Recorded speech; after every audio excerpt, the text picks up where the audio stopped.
no threat of invasion from Belarus, Zelensky says in meeting with military leaders.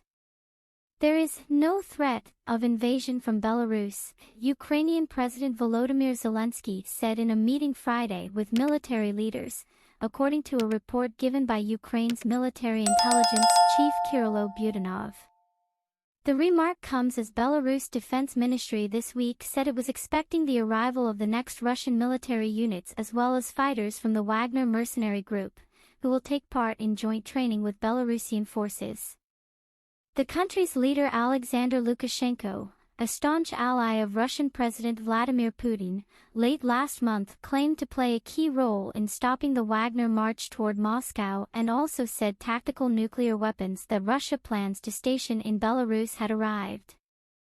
In a Telegram post Friday, Zelensky also said that the protection of nuclear power plants in Ukraine's northern border were discussed in the staff meeting.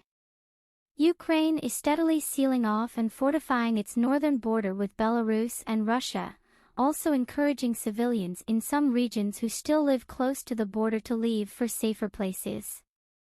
On Thursday, Commander of the Joint Forces Lieutenant General Sergei Naiv said Ukraine continues to create engineering barriers directly along the state border.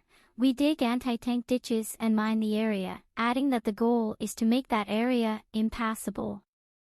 What else they spoke about? The leaders also discussed the situation on the front lines, new defense aid after this week's NATO summit, the current offensive and improving the Ukrainian military supply logistics. Ukraine's Minister of Strategic Industries Oleksandr Kamyshin gave a report on increasing domestic production of certain weapons, including unmanned aerial vehicles, UAVs, and ramping up the volume of equipment repairs. Kyiv was a target of 3 consecutive overnight airstrikes this week, and there was a drone strike in the city of Kryvyi Rih this morning. It's mid-afternoon in Kyiv. Here's what you need to know. A Russian drone strike showered over the central Ukrainian city of Kryvyi Rih on Friday, as cross-border attacks between Moscow and Kyiv ramped up overnight. Here are the latest developments.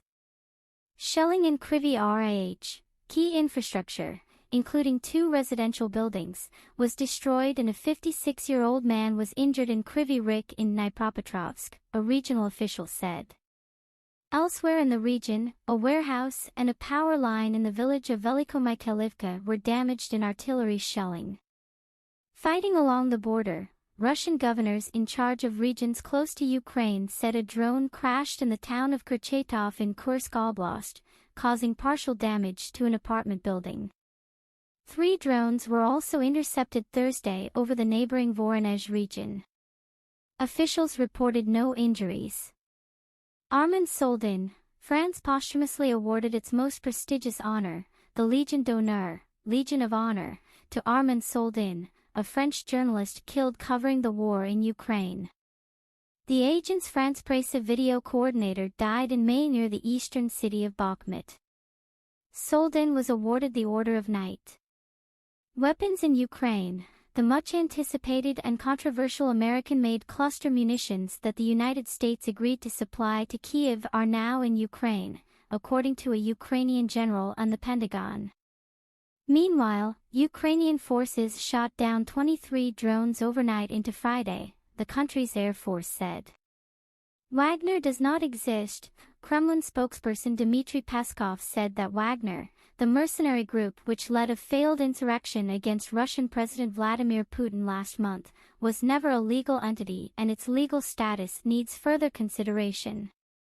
Such a legal entity as PMC Wagner does not exist and never existed, Peskov said on Friday. Kremlin-Wagner tensions. Meanwhile, Putin suggested he's created a split between senior Wagner fighters and the group's chief Yevgeny Prigozhin following their meeting in June, the Kommersant newspaper reported. The story suggests a fresh attempt by Putin to weaken Prigozhin.